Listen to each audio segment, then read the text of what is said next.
Pagi, saudara-saudaraku, update informasi terbaru yang penting kita sampaikan, yaitu ada aksi balasan sekelompok Muhyiddin Habib Ba'alawi yang kita duga adalah ex anggota FPI yang lama, Front Pembela Islam, yang sekarang sudah menjadi Front Persaudaraan Islam, itu berdemo di jalan masuk rumah dan pondok pesantren Gus Fuad Pleret, ya.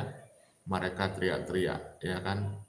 Ya, seperti itulah kalian sudah tahu. Dan ini sudah kita maklum dan sudah kita duga akan terjadi karena memang sudah diinstruksikan oleh Rizik Syihab ketika Rizik Syihab menyerukan dalam tanda petik perang. Dan kemudian itu sekarang digelorakan oleh menantunya yaitu Hanif Alatos di berbagai tempat ketika dia ceramah terus menggoreng persoalan ini. Padahal Gus Fuad Pleret sudah meminta maaf seperti tuntutan mereka. Dan Gus Fuad Pleret sudah klarifikasi. Bahkan Gus Fuad Pleret sudah mengundang mereka termasuk Panglima Garda Al Khairot, ya, sejumlah menteri, ada Bapak Nusron Wahid, Gus Saifullah Yusuf, agar untuk bertabayun kebangsaan, membahas persoalan bangsa ini.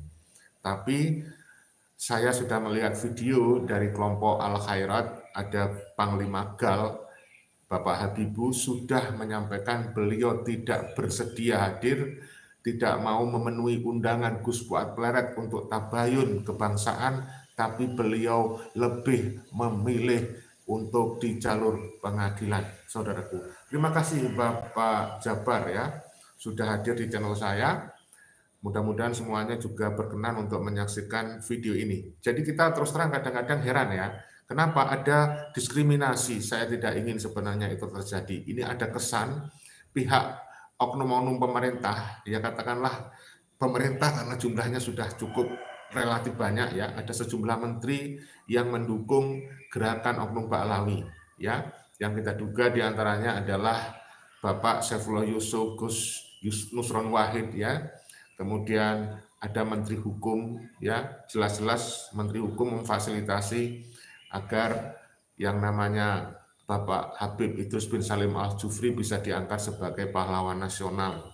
Nah, sejumlah gubernur di berbagai daerah, ya, bahwa mereka mendukung dan bahkan yang mengajukan agar Habib Idrus bin Salim Al-Jufri sebagai pahlawan nasional itu ada sejumlah gubernur, yaitu Sulawesi Tengah, Sulawesi Utara, Gubernur Gorontalo, Gubernur Kalimantan Utara, dan juga Maluku Utara. Bahkan Menteri Hukum juga salah satu yang kita duga mendukung dan mengajukan supaya yang namanya Habib Idrus bin Salim Al-Jufri sebagai pahlawan nasional. Yang kita duga juga Menteri Hukum adalah mantan atau katakanlah anggota, ya, Al Khairat yang menjadi murid dari oknum Habib Ba'alawi.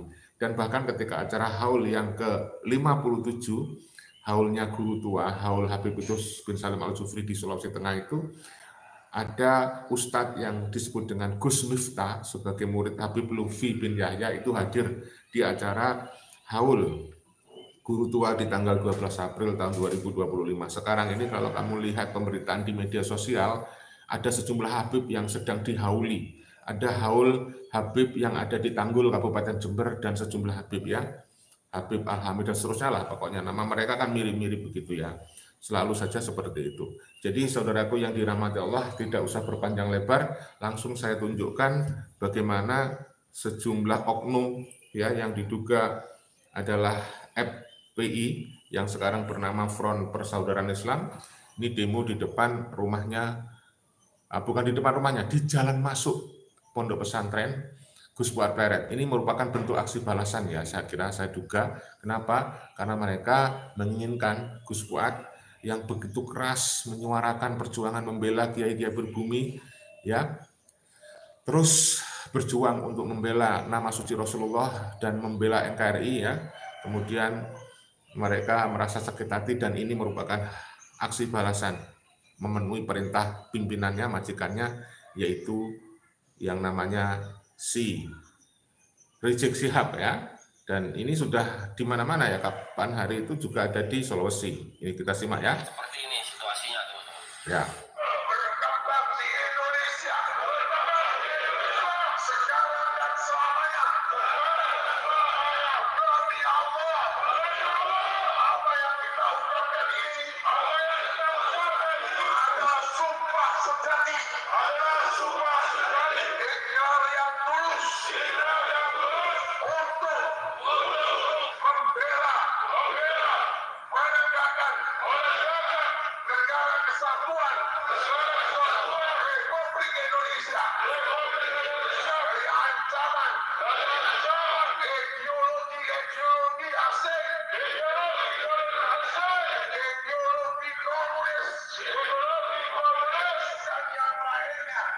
Ya, jelas ya tadi dia menyebut ya, dia berjuang membela NKRI untuk menangkal ideologi asing, ideologi komunis dan lainnya. Jadi mereka terus mengframing ya seolah-olah Gus Fuad ini adalah seorang komunis, dan kami sampaikan informasinya bahwa apa yang beredar di media sosial yaitu sebuah video yang memotong pembicaraan Gus Fuad itu adalah tidak benar, dan Gus Fuad sudah klarifikasi itu dan sudah menampilkan video asli ya tentang adanya framing dari seorang oknum Habib dan juga para muhibinnya ya yang menyebut Gus Fuad Pleret adalah komunis, dan ini tentu tidak bisa kita biarkan. Kesalahan informasi itu harus kita luruskan ya. Kita berkewajiban untuk memberikan informasi yang benar supaya masyarakat itu tidak gagal paham ya. Saudaraku yang dirahmati Allah, jadi memang tidak mudah untuk berjuang menegakkan kebenaran dan keadilan. Sebenarnya kita menuntut keadilan ya. Kenapa? Karena di pihak Ba'alawi kalau sudah menghina kiai-kiai pribumi sedemikian rupa, mereka dibiarkan ya, tidak ada proses hukum. Kemudian kita tahu betul yang namanya Habib Rizik itu juga demikian ceramahnya, saudaraku yang dirahmati Allah, juga sangat provokasi, tetapi juga sampai sekarang kita tunggu-tunggu tidak ada proses hukum, dibiarkan saja.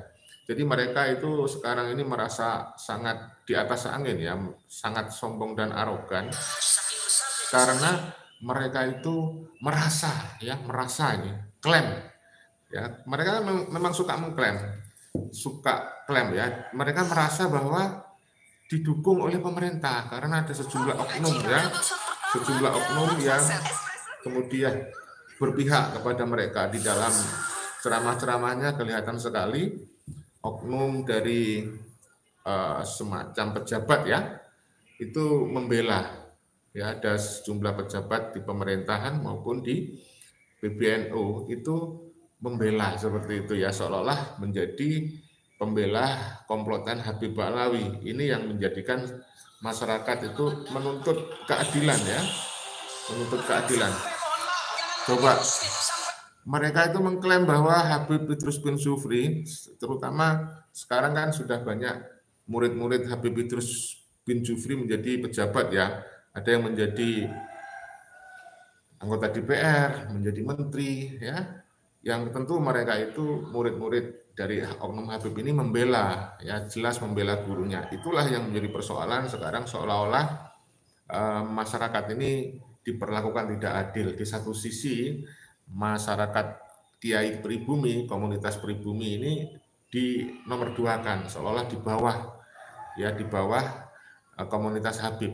Ini seolah-olah zaman kolonial hidup lagi. Dulu di zaman kolonial Belanda, bangsa kita itu orang pribumi itu ditaruh pada stratifikasi sosial. Setelah Habib, yang nomor satu tentu kolonial Belanda, yang kedua adalah komplotan imigran Yaman, ya orang-orang pendatang, kemudian yang ketiga orang-orang pribumi. Ini salah satu ceramah Hanif Alatos ya, yang terus membuat framing bahwa Gus Fuad itu komunis, padahal tidak, Gus Fuad bukanlah komunis. Coba kita simak ceramahnya Hanif Alatos di Madura, kalau ini saya temukan ya, kita simak berikut ini coba. Saking besarnya jasa beliau, seorang Habib Sayyid Idrus bin Salim Al-Jufri, sampai-sampai nama bandara pakai nama beliau, saudara. Bahkan sampai, mohon maaf, jangankan yang muslim, sampai yang non-muslim, itu komunitas Kristen, komunitas Hindu, komunitas Buddha, ikut memberikan rekomendasi beliau supaya jadi pahlawan nasional, saudara. Saking besarnya pengaruh beliau di Sulawesi. Kemarin di akhir Ramadan ada seorang yang ngaku cucu PKI, saudara. Ini orang dia sendiri yang ngaku cucu PKI, namanya Fuad Pleret, saudara, botak orangnya. Maka main-main, saudara. Ini ada kerjaan di belakangnya. Ada dalam ya. di balik ini. Jelas ya, itu cuplikan ceramah dari Hanif Alatos di Madura. Jadi ada framing, tuduhan bahwa Gus Fuad Pleret adalah cucu komunis.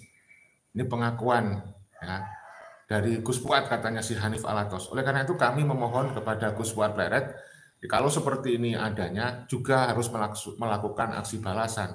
Laporkan Hanif Alatos yang sudah menuduh ya berdasarkan informasi yang tidak benar. Laporkan Hanif Alatos yang menuduh Gus Fuad sebagai komunis. Kemudian tentu saja Rizik Syihab ini sudah dalam proses, banyak yang sudah melaporkan, dan mudah-mudahan kasus-kasus yang belum terselesaikan seperti chat mesum dengan Firza itu dugaannya, itu dilanjutkan, dibuka kembali. Nah kemudian ini mereka mengklaim bahwa Habib Idrus bin Salim ini didukung oleh komunitas Hindu, komunitas Kristen. Ya bisa jadi orang-orang yang mendukung Ba'alawi dan Habib Idrus bin Salim karena tidak mengerti catatan sejarah ya. Kami maklum ya. Kita negara demokrasi, saya kira berbeda pendapat itu biasa. Cuman persoalan yang penting kita tetap bisa menahan diri, melakukan tindakan-tindakan yang terarah dan terukur, jangan sampai kita melakukan tindakan kerusakan, anarkis dan sebagainya. Itu yang harus dihindari, begitu ya. Saudaraku yang dirahmati Allah, jadi kami menghimbau kepada Gus Fuad, ada orang channel YouTube yang sudah memframing Gus Fuad sebagai orang komunis, yang sebagai pengakuan cucu komunis, itu tolong kalau bisa dilaporkan, kan sudah ada jejak digital. Kalau mereka suka lapor-lapor, kenapa kita tidak melaporkan? Nah ini sebagaimana janji dari Sekretaris Jenderal PWLS, katanya mau membalas laporan dari oknum-oknum Muhyiddin Habib Ba'alawi, maka kami juga menunggu nih. Kami menunggu terutama dari PWLS Pusat, bagaimana tindakan nyata dari apa yang sudah disampaikan oleh Sekretaris Jenderal PWLS untuk membalas pelaporan-pelaporan yang dilakukan oleh oknum Habib Ba'alawi terhadap para kader-kader PWLS ya, termasuk Gus Fuad Pleret adalah anggota kehormatan dari PWLS ya. Kenapa? Karena di sini Gus Fuad Pleret sudah gentleman, sudah legowo, ya sebagaimana tuntutan mereka, ya harus minta maaf. Kan sudah minta maaf dan sudah klarifikasi, tapi tampaknya mereka belum legowo. Kemudian Gus Fuad juga sudah mengundang hadirkan dengan niat menjalin silaturahim sejumlah tokoh ya, menteri, gubernur dan juga anggota Al-Khairat untuk tabayun kebangsaan. Baik di Polres Bantul mungkin, kalau tidak bisa malah diminta untuk di Mabes TNI atau Mabes Polri, dan ini adalah ajakan yang baik. Semestinya kalau mereka ingin merangkul, kemudian oknum pemerintah ingin meredakan persoalan ini, ingin merangkul juga, itu mengakomodir apa yang disampaikan oleh Gus Fuad Pleret yang mengajak untuk tabayun ya, tabayun kebangsaan ya. Sejumlah menteri harusnya memfasilitasi, yang di situ ada Menteri Sosial. Menteri Sosial itu kan memang tujuannya harus mensejahterakan masyarakat ya. Gus Iful ya harusnya mengabulkan permintaan Gus Fuad untuk melakukan tabayun kebangsaan. Ada Gus Nusron Wahid ya dari Menteri BPN ya. Kemudian ada sejumlah menteri, ada Menteri Hukum RI ya, Bapak Supratman, itu diharapkan juga memfasilitasi ya, kalau memang ingin merangkul, karena Gus Fuad Pleret itu bukan orang biasa, beliau juga seorang ulama, seorang pengasuh pondok pesantren yang juga sekelas dengan ulama-ulama lokal yang harus diberikan kesempatan yang sama, diperlakukan seadil-adilnya, bukan malah seolah-olah ini ya oknum-oknum pemerintah itu berpihak kepada mereka dengan hadirnya sejumlah menteri di setiap acara-acara Habib ya yang mengundang mereka. Bahkan haul guru tua yang ke-57 di tanggal 12 April tahun 2025 itu memang dihadiri oleh sejumlah menteri yang sudah viral ya, dan bahkan terang-terangan sejumlah menteri itu mendukung kelompok ya oknum Habib. Kami berharap ya Bapak Prabowo itu lebih selektif ya memperhatikan langkah-langkah dan kinerja dari menteri dan juga staf khususnya, karena sejumlah menteri dan wakilnya dan juga staf khususnya diduga kurang memperlakukan adil kepada para kiai-kiai, khususnya kiai lokal. Kalau memang ingin mendamaikan, kalau memang ingin menjadikan ini sebuah hal yang baik, ya ada rekonsiliasi, harusnya semua pihak dirangkul, bukan dipukul, ya. Sekali lagi harusnya dirangkul, bukan dipukul, ya. Nah, ini berharap kita persoalan ini segera reda, ya. Jangan sampai masalah ini terus berlanjut, ya. Tentu tidak baik untuk bangsa kita, ya. Saudaraku yang dirahmati Allah. Ini ada sebuah video permintaan yang sangat baik dari saudara kita Gus Oni, ya. Coba kita simak, yang juga sudah viral. Karena kesan yang kemudian muncul adalah Bapak Presiden Jenderal Prabowo Subianto berpihak kepada kaum Ba'alawi. Bapak Presiden Republik Indonesia Jenderal Prabowo Subianto terkesan berpihak atau bahkan melindungi para habaib klan Ba'alawi ini.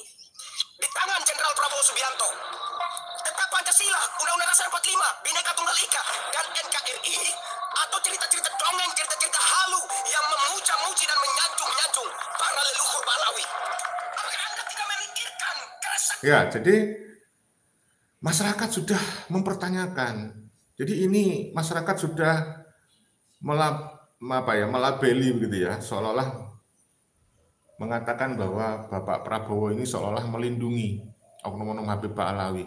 Dan kami mengerti kalau kemudian masyarakat ada yang berpendapat barusan seperti yang saya perdengarkan. Kenapa? Karena memang ada sejarah hubungan yang baik antara Bapak Prabowo dengan komplotan Bapak Rizik Syihab. Kita tahu sebelum beliau jadi presiden, pada periode sebelumnya ketika Bapak Prabowo mencalonkan sebagai presiden, itu didukung oleh komplotan Rizik Syihab, walaupun tidak jadi waktu itu. Gara-gara didukung oleh komplotan Rizik Syihab, ya, Bapak Prabowo tidak terpilih. Lalu kemudian berafiliasi dengan keluarga Bapak Joko Widodo dan alhamdulillah terpilih. Harusnya Bapak Prabowo berhati-hati dan selektif untuk memilih menteri atau pembantu-pembantunya. Jangan sampai blunder seperti ini.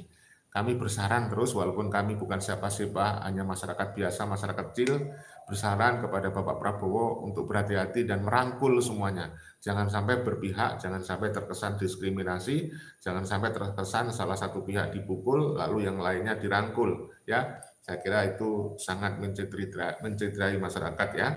Coba kita simak, kita ulangi, ya. Karena kesan yang kemudian muncul adalah Bapak Presiden Jenderal Prabowo Subianto berpihak kepada kaum Ba'alawi. Bapak Presiden Republik Indonesia Jenderal Prabowo Subianto terkesan berpihak atau bahkan melindungi para habaib klan Ba'alawi ini. Di tangan Jenderal Prabowo Subianto, tetap Pancasila, Undang-Undang Dasar 45, Bhinneka Tunggal Ika, dan NKRI, atau cerita-cerita dongeng, cerita-cerita halu yang memuja-muji dan menyanjung-nyanjung para leluhur Ba'alawi. Ini yang harus digarisbawahi, ya.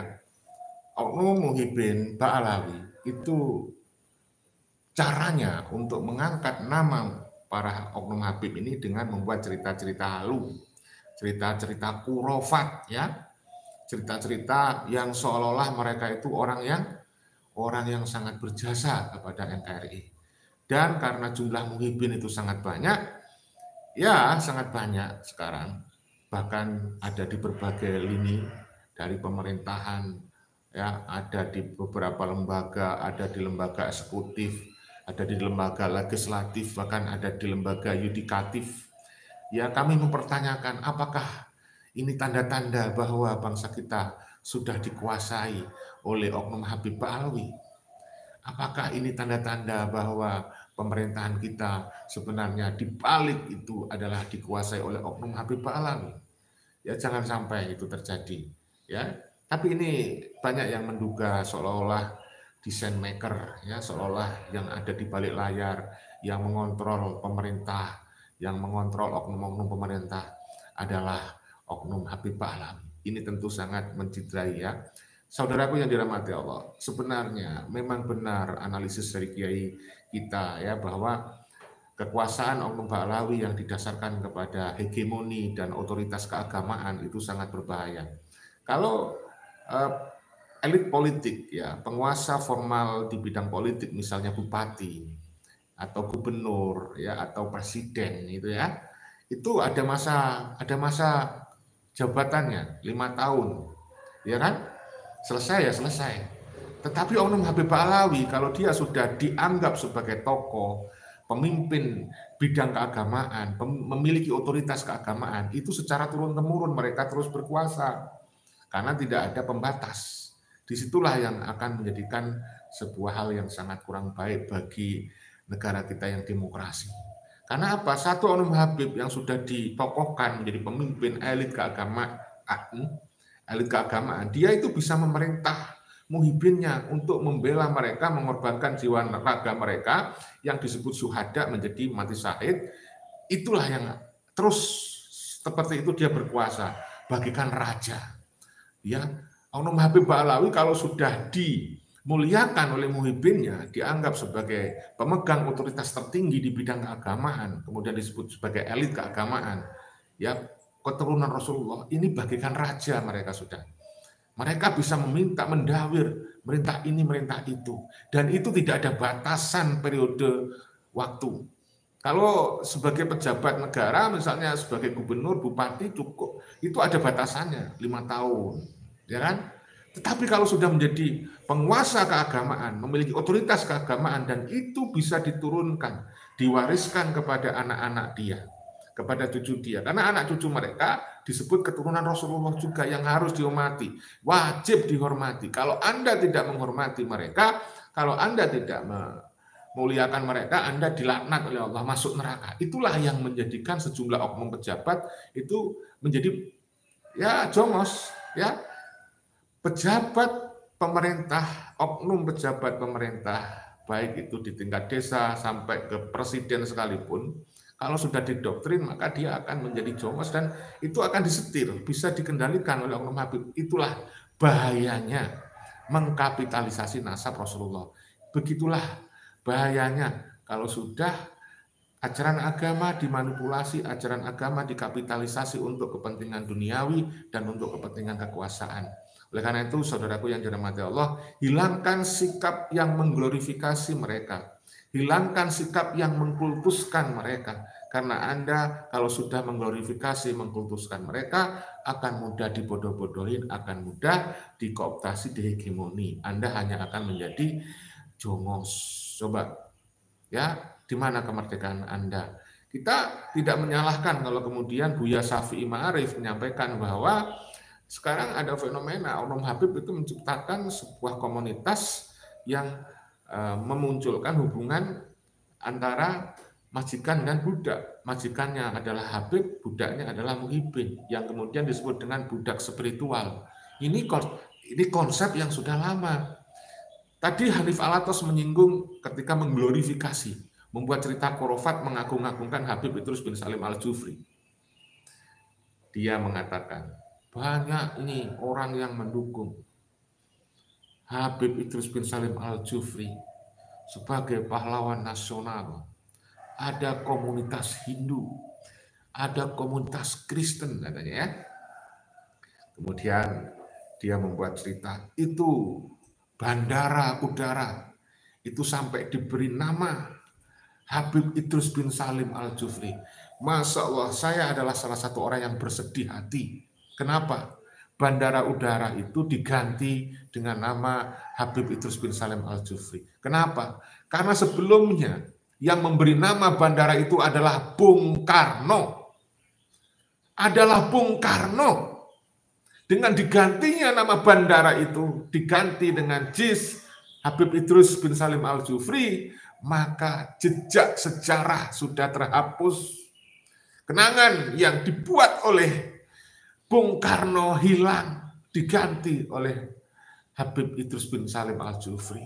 Saudaraku, ini kemenangan mereka, karena ini adalah buah hasil perjuangan mereka yang mengklaim sebagai keturunan Rasulullah. Ya, Masya Allah, astagfirullahaladzim. Saudaraku yang dirahmati Allah, tidak mudah perjuangan kita untuk memperjuangkan kesetaraan. Saya tidak membenci Habib, jangan salah paham ya. Kami tidak membenci siapapun. Yang kami perjuangkan adalah kesetaraan.